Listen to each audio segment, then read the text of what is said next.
Welcome to this week's Web 3x3. This is the weekly podcast bringing you insights into the Web3 world and how you can apply it in the business sense. We three are together for the first time ever in person.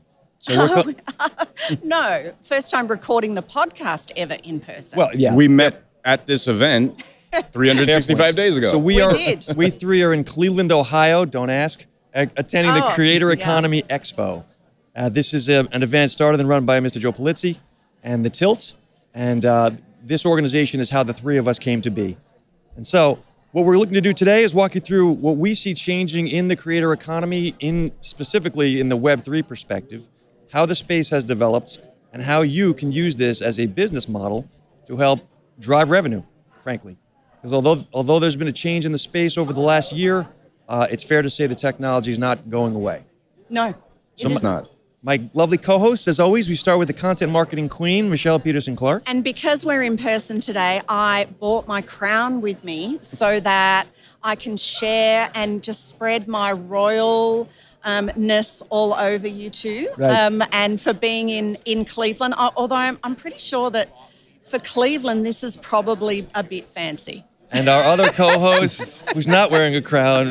No Mr. crown for me. Mike Neubauer, little more American. Yeah, that's me. Happy to be here with you guys, as always. We definitely made this thing happen due to last year's event. Excited to talk about what we've seen this year, how it translates from what we learned last year, and really how this whole concept of this podcast developed and why we're doing it, right? So what's the purpose of it? What we saw in the technology, where we see the technology evolve to, and as you mentioned earlier, how it's not going anywhere. Right. So what we'd like to do is break down for you some of what's happening in the Web3 space, how the creator economy relates to that, and hopefully give you some actionable takeaways at the end of this. We're going to aim for about 30 to maybe 40 minutes at most. I'd like to start with you, Mike, if we could get some insights from your perspective. How has the space changed? What do you see different this year versus last? And what are any types of insights or takeaways that you're getting from this year's Creator Economy Expo? So creator economy in its general sense, we're really going to touch on a very specific point in Web3, NFTs, all these different things that were really the speakeasy discussion at last year's event in Phoenix. You couldn't throw a rock in any direction without people trying to understand what value the technology offered, how it was going to be applicable to them as a content creator, how they were going to be able to, how excited they were, I guess, to bring it to their communities, potentially figure out a monetization strategy around it, incorporating the ownership that blockchain and Web3 provide. Now, in the course of a 12-month period, many changes have happened, and there's been also additional pieces brought to the table using AI and different technology pieces. There's been different elements with the way that the market has kind of unfolded, but I think it really proved what we were discussing at this event last year, that this technology is not an all-in solution. It's a transition into what you want to build in your communities, provide that access channel in ownership as a tangential piece of an overall project. And I think if we keep using this as a tool, which it was designed to do, this thing will continue to evolve. It's not going anywhere. We're going to continue to find unique use cases using all of these various content creation tools that we have at our accessibility and meld them together, merge them together into an overall platform that I think we can all benefit from, we can all share, we can all collaborate with, and obviously from the community perspective, they can all benefit from as well. So Mike, go ahead, Michelle. And I think that, it's fair to say that the FTX and the cryptocurrency drop in prices and those sorts of things have really affected the feeling about Web3, particularly at this event, but I'm sure at others too. And I mean, I was at NFT NYC 2 weeks ago and, the attendance had dropped from 16,000 to 6. So obviously there's a lot of people not in the space anymore. And I think that has made some people a bit wary of what is happening, what's going on, what may or may not be the future of it. I'm going to take the other side of that and say it's the flushing of the crypto bros and sayonara. I don't disagree with that, but I think that in that sense, it sort of dampened people's enthusiasm that we saw last year, Mike. Yeah, and I we've mentioned this on this show many times as well. those elements, those black eyes, those scars, those are situations that have happened within the industry, but they do not define the industry. They do not define the technology. There's still so much potential to build on. We haven't even scratched the surface on it yet. Last year was more of this is an introductory session about what the technology can provide. And this year it's about, okay, well, what have you done in that 12-month process to help build on it? And some people shied away from it. Some people just jumped all in on this new emerging AI concept, which is great. You need to start understanding the different tools that are out there, but this still isn't going anywhere, so you can always revert back to implementing some component of it in the right way, onboarding your community in a right way, safe environment. The barriers to entry have most of them have been knocked down in only a 12-month period. This is evolving, and I think we need to somehow take a step back and realize we are still in the very infant stages here. We're building something very special. We're still very early adopters in this. And when we're at this event over the next several years, this type of content where we were saying we are still early, it will resonate with where that technology shows up later. Right. Absolutely. So Michelle, I'd like to shift the conversation to you a bit. Last year, we didn't know each other. And I actually had the pleasure of introducing you on stage at the Web3 track, which you did a dynamite job. So thank you. You've seen a lot of change. I know you particularly have had direct experience in help marketing NFT platforms, et cetera. Yes. How do you see the space has changed last year to this year? Well, certainly last year there was, so in the, perhaps the 6 months from May last year, we were still looking at creators, using influencers, and there was still a lot of shilling of products and things like that, which that is not happening now. Everyone now is talking about building community, and that if you don't build your community, you will not have a successful product in this space, because one of the attractions of Web3 now is that if you don't have a community and bring people along with you, you will not survive and you will not have a successful project or business, etc. I would argue we're seeing that with some of the corporates that have tried and stepped on their own feet in the space. So from my perspective, I think there's 3 distinct aspects I'd like to shine a light on, things that I think have changed from year to year. Mike, you already referenced how AI was a factor this year. And I think I'd like to shine a light on, number one, we're seeing in the news the bad side of AI, right? Layoffs are accelerating. You're going to have, honestly, forced entrepreneurship is what I'm going to call it. For all these folks, at the conference this year, though, the AI aspect is just simply what tools can I use? That's it. I think that people haven't quite gotten their hands around 2 things. One, all these explosion of AI tools that we're seeing in the content world are all just wrappers for GPT. Right? Yeah. This is all OpenAI's API. No, and so people need to understand that there have not been 1,000 new AI products developed in the last 3 weeks. That is not what's happening. And how that relates to Web3, as I see it, is that you're going to need these tools, especially for productivity. However, you need to understand how they work, that what they connect to. This is going to have implications like every creator is going to need to have their own large language model down the road. And I don't want to go into that, but this is not just as simple as Web3 is evolving. There's now an onus to learn AI, number one. Number 2, and feel free to push back. So is that so we were talking about we were going to do 3 takeaways each. So is that one of your takeaways? That's one of my takeaways. Okay, right. So my pushback on that is that they're not mutually exclusive, right? They are very much intertwined. And the content that's being produced here, yes, while many of them are wrapped in this same open AI platform, just with a different white label branding on it, we're focused on email, we're focused on images, we're focused on, all of these are various tools that ultimately, just like the Web3 and NFT space, the dust will settle and it will iron itself out. And, some of them will survive, some of them won't. But I think that, again, if we start using these as the necessary tools in generating that content, it removes a lot of the time suck that we are forced to deal with as content creators, right? If used the right way. Now, layoffs and all these other things, this is the FOMO. This is the hype and FOMO train that was very similar to Web3 that we recognized only 12 short months ago. If it's treated as a replacement tool rather than as an aid, then we're in trouble. Right.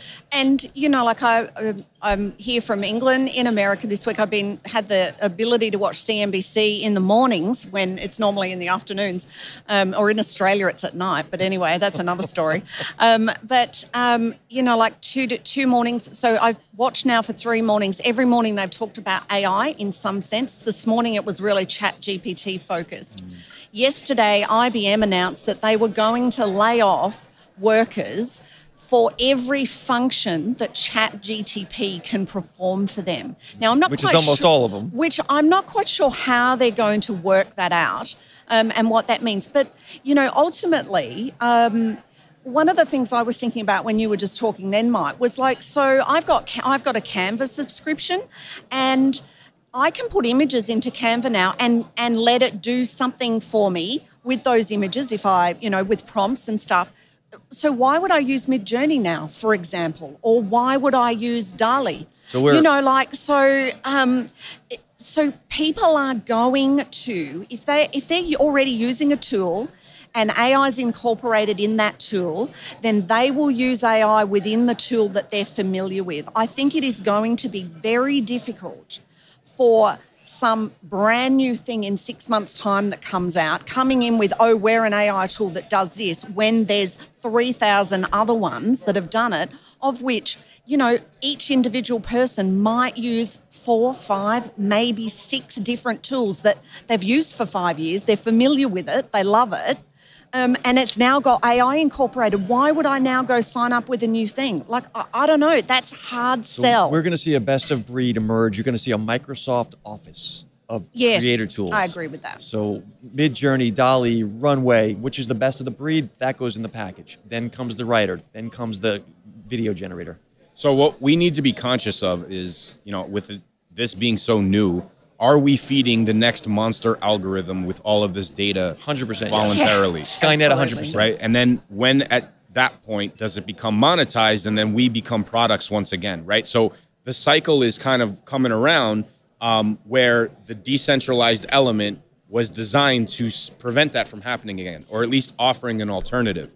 And if we can focus our efforts on merging those two concepts, where we have the decentralization element of it combined with this artificial algorithm that we're going to feed that information, people's content, their data, their privacy, the information that they are prompting to try to get something as a tool to help them achieve something better cannot be compartmentalized and sold to the highest bidder. Yeah, But we need to build on that blockchain element because we've proven the fact that it is a decentralized network. So on Monday afternoon, I was in a 3-hour work session with Jay Klaus, and some of our listeners would know who he is. And he talked about, the differences between audiences and communities, which has been a big focus this conference. But what he said was, if you're building a community, you need to continually ask yourself the what next question. So when someone lands on your website page, what next? What do you want them to do? When they sign up for your email, what next?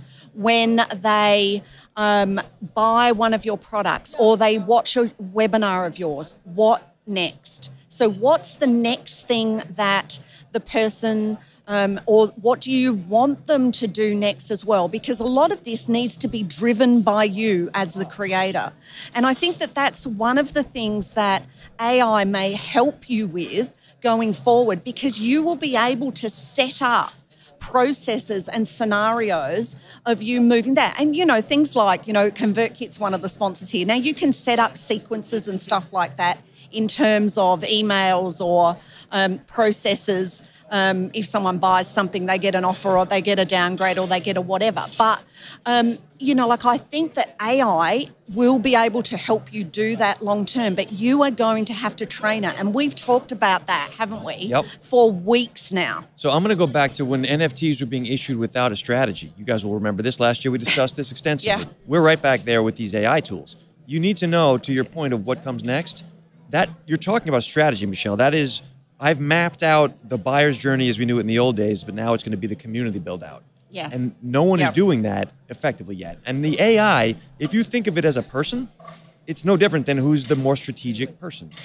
And can I say my second point? So that was my first point, or one of my top 3.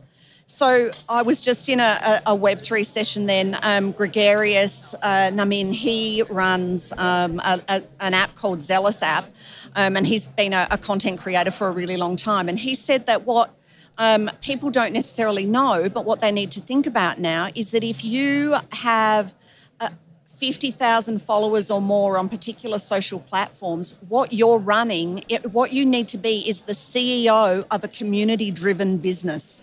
We've talked about that. You know, it is not just you talking to people, right? It is you going, oh, right, now I've got this group of people over here, I've got this group of people over here. How can you build out your business, your product, whether it be using Web 2 tools, Web 2.5 tools, Web 3 tools?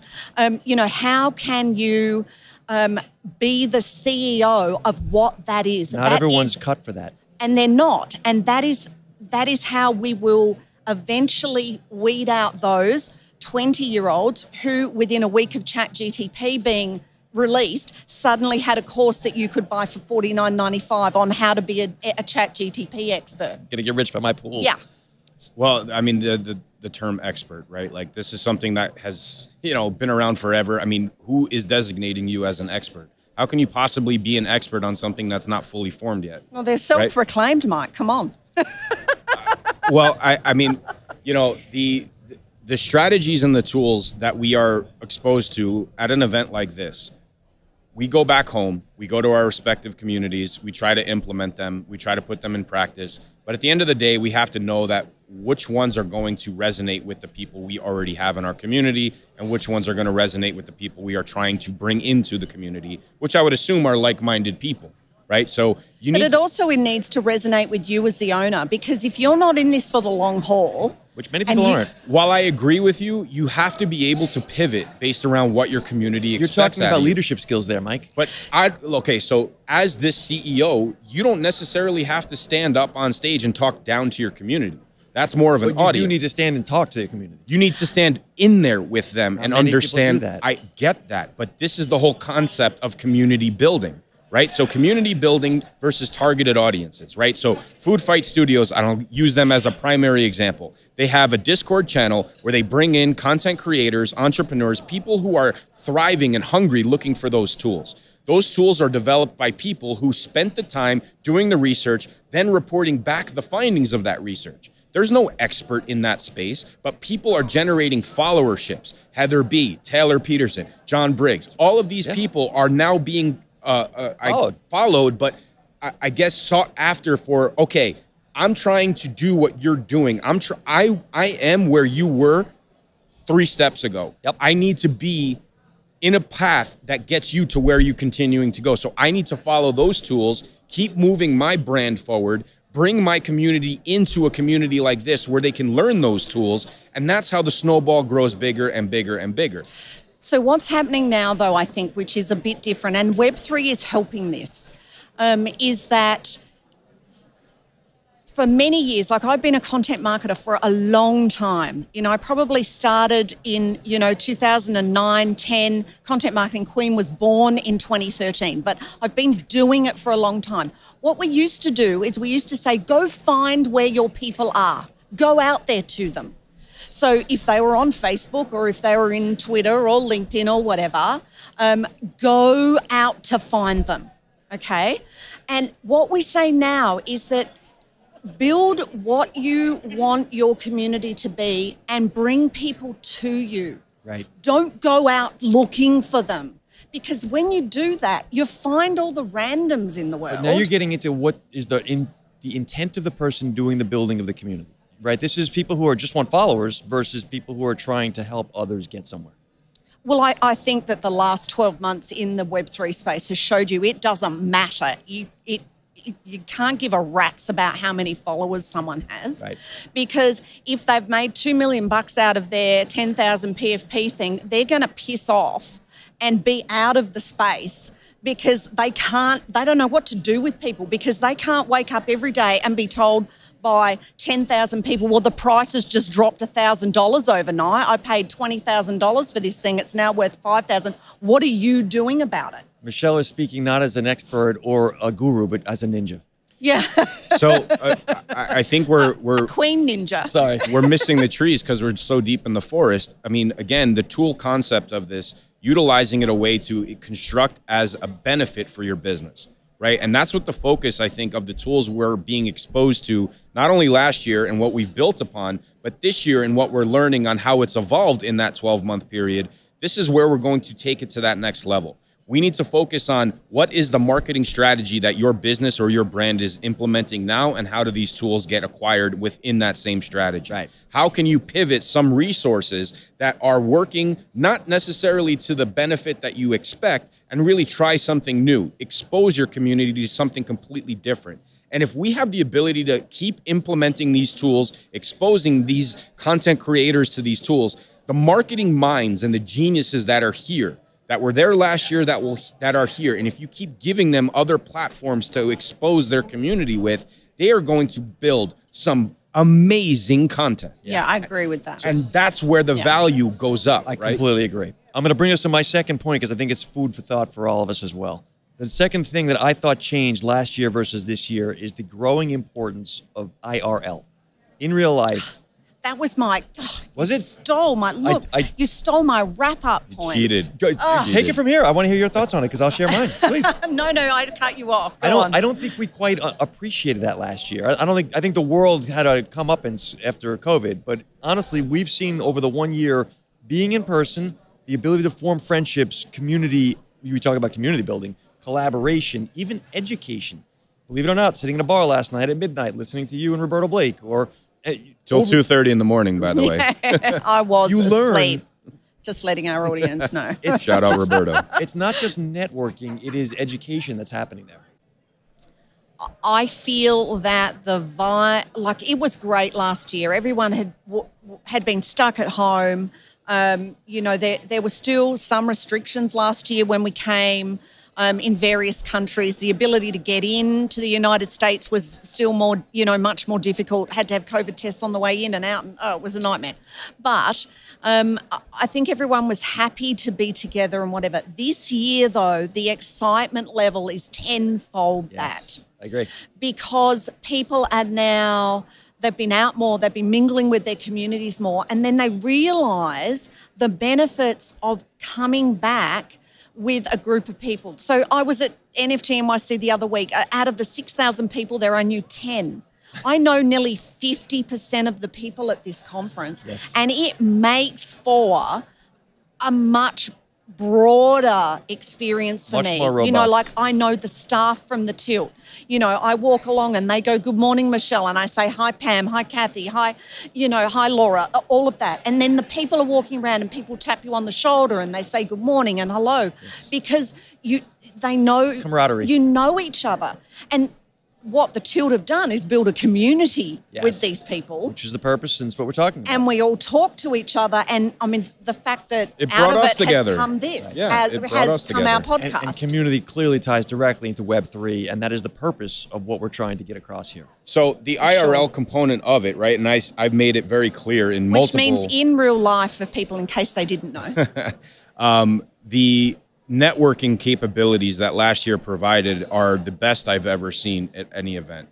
And I think it was, maybe there was a common variable in play. We all wanted to get out of our house. That was number one. Going stir crazy. But I also feel like this emerging new concept of the way that content could be generated gave us all a very common talking point to lean on. Now, when we come back this year, and that talking point isn't necessarily the focal point of the event, we have to really take a step back and say, we have this AI thing that's the buzzword, right? That's the topic of the day. That's what everybody's jumping in on. Sure. They're using it as a tool. They're relying on it as their primary source of whatever they do. The bottom line is this IRL concept, it will never replace the humanization on what we can do together. No. Right? And I Agreed. think that, again, if we treat these things as the tools that they're supposed to be, we will be able to keep that human element, get away from that, 15 screens on our desk that we spend 20 hours a day, come to a place like this for a few days, network, build these relationships, and show up the next year and explain all of the building that we've all done. And, I think it's fair to say that, when we first started talking about, you guys were doing, talking together each week for a bit of a time before you asked me to join you, and we thought we'd just do it for a couple of weeks, suck it and see, and see whether or not we gel Biggest mistake together. you ever And made. yeah, insane. And it did obviously work. And like by coming together this year, like we've been able to say, you know what, this does work. We're in it for the longer haul. We've got a plan now for the next 12 to 18 months to 2 years for this show alone, let alone everything else that we do and the other connections at this real life event that we would make. Which will only grow. Yeah. And now, I mean, we've talked on and off in our respective spaces over the last couple of months about, what are we going to do and whatever. But coming together has made us be Chemistry. To consolidate that as well, and to be able to go, hey, you know what? I am committed to this. And as we've said before, and we say lots of times, like Web3 is here to stay, whether people feel like they're being dragged kicking and screaming to it right now, or whether, we'll come next year and there will be strides and bounds, I can't even imagine what's going to happen out of it. But also, like, I just need to, I just really want to caution people about, like, I have not gotten caught up in the AI train. As in, I use it, I do things with it, but I am not living and breathing AI right now, just like I didn't live and breathe creating a 10,000 PFP NFT project, even though I had the resources, the capability, and an audience to be able to do that. Right. You just need to actually go, what is it that you do? I am the content marketing queen. I do content. Now, I've got ideas from this conference and a few things I'm going to do that are content-based, but in a little different category. But that's what I do. I am not going to get pulled into, I'm not the content AI queen. Right. I'm the content marketing queen. Yep. And it's all about her. Yeah. Dang. I want to just make one more comment on the IRL implications of all this, right? So like we're talking about an event like this where creators are coming in from all over, all corners of the world, but there's a common community that's been developed through Polizzi, through Joe, through Pam, through the Tilt, through the other creators that have supported him, that he's supported over the years. And that's resonated and built this community offline before we were exposed to each other in real life, right? So, there are still projects, NFT projects out there that are doing literally the exact same thing. So the Battle Bunnies, these guys have a rock solid community where everything now, believe it or not, is thriving in IRL events, right? So this is where they're gunning for. You got people flying from Australia to Richmond, Virginia to go to an event because that's going to be the meetup. You got people playing VR golf, which maybe it's not in real life, but it's definitely better than words on a screen in a Discord chat, right? You could have the opportunity to talk with each other. They're on Spaces all the time. Like, this is the human element that, again, I don't think that we can automate and we can set up using these tools as a replacement. And if we can stick to our guns that, similar to Web3, and our soapbox since last year has been, if you treat this as your primary project, you are destined to fail. So I want to build on something you said. You both have referenced this. The question has been answered about whether Web3 is a real thing. Yeah. And as funny as that sounds, last year we weren't sure. Well, we knew we had something, but again, what was it? It required a breakdown of some of the barriers to entry. It required adoption from major organizations that can bring people in and have them understand exactly what this is and how they can utilize it. Right. Most have failed. Okay, most have failed because in this space, they haven't figured out a way to utilize the tool. It's the community piece. But they correct. didn't know. They were running a business. But we're still seeing They were playing building. and they were children and they were playing. We're still building, right? These companies are still investing into building more. And that is what is the indicator that this thing is not going anywhere. Don't take for granted that we now know for a fact that it is a viable business model. You can actually drive revenue, build community, and have a company, and it is a company, off of a Web3 blockchain infrastructure. As a business, the more important elements, the money will come with what you do, but the collaboration possibilities. Right now, you have an opportunity to not only focus on your target audience, but collaborate with a completely like-minded, different audience, utilizing a tool that you have in common. right? Like this is the Web3 component that we can incorporate. There's AI functions and different strategies we can embed in that. But again, if we can just focus on the business side of things and the B2B collaboration possibilities that this technology still provides, this is where the corporations that are investing now are going to benefit the most of. I want to make one more point about the importance of Web3 in the AI world. And this is something I think most people aren't thinking of. In a world where you can automate AI, so auto GPT, you give it a task, it won't stop until it's done. This is Terminator style. In that type of a world where machines are thinking and coming up with creative solutions without human intervention, blockchain governance is the only way you can manage that. Because blockchain would be the constrictor, if you will, on what the AI can do. So in a world where AI does its own thing, you naturally need the governing power of a blockchain technology on that. And I don't think people realize that yet. Well, it still decentralizes it, right? So again, I point out what we discussed earlier. Is this still feeding another monster algorithm, which is just reinventing the exact same wheel that we were trying to get ourselves out of? Without blockchain, yes. With blockchain, no.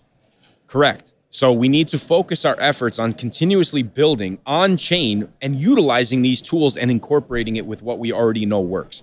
And if what we know works and it continues to work, don't change it.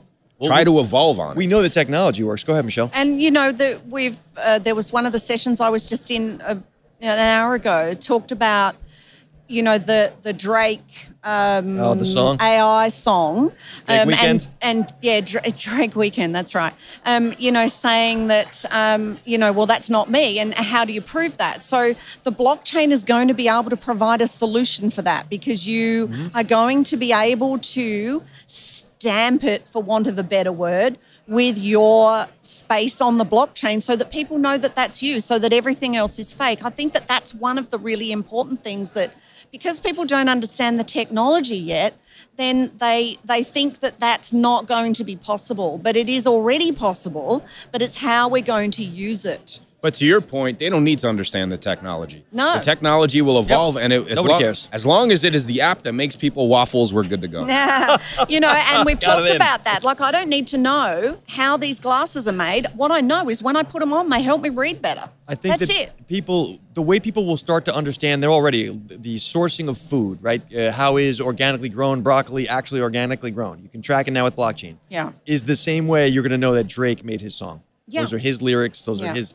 Or not. But let's not kid ourselves. There's still security implications that we need to be very conscious of, right? Similar to Web3, NFTs, all of the rugs, all of the different security issues that we dealt with. When you're dealing with new technologies, you still have bad players. Right. So and again, there's a common thread. The more hype and FOMO you are about something, the more risk you have with it. Absolutely. AI is no different. No. So as long as it's a buzzword that you're trying to jump in on, you're spending all the money on all of the white labeled, wrapped up, same open AI source with a different brand name on it, you need to be very careful, very conscious, and do your damn research on what you're getting yourself involved in. And I'd say that the current state of all these AIs and the tools and the way everyone's going crazy about it actually feeds into the ability for people to scam people again in a new section of the whole big circle. Yeah. Yep. Yeah. So I'm going to take this moment to say that this is not meant as financial advice. Everything we here discuss is meant to be educational only.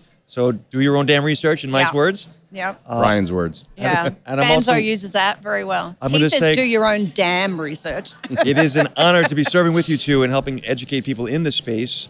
We're going to go around for last comments and then we'll wrap up. But I wanted to just say that it's really a lot of fun doing this with you two. Mike, we'll start with you. Final thoughts? My final thoughts, we are continuously at the tip of the spear in this, and I'm honored to be here with you guys. I look forward to it every week. It's exciting, it's fun, even some bickering back and forth. It's great. We have a great chemistry together. I look forward to the next 12 months and beyond to see where we can continuously make sense of something that is very clustered at this moment. Michelle, what do you think? Well, ditto to all that. I love you guys. I think it's fantastic. It's been a great thing for me to be here with you. I will say that I think within 2 years, we will have a Web3 by 3 in real life event. Oh boy. Oh my gosh. So for my part, it's hard to stomach you two. I'll just throw that in there. I can't stand working with either one of you. No, I'm kidding. Oh, well, bad luck. I will say that the themes I see are threefold. Number one, as I mentioned, the rise of AI. As we all know, it's just nonstop. But it does That's going to settle, though. Yes, but it does tie into blockchain. Sure. Number two, the growing importance of real life. We're a testimony to that. And, yes. And number three, that Web3 is real. I know that sounds so basic, but people didn't know that last year. And many people now are still not sure.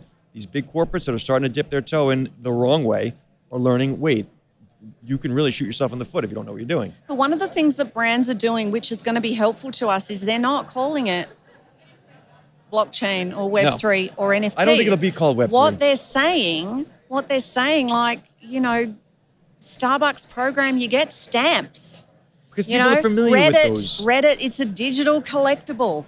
You know, so and these are great ways to knock down the onboarding process, right? So it's great.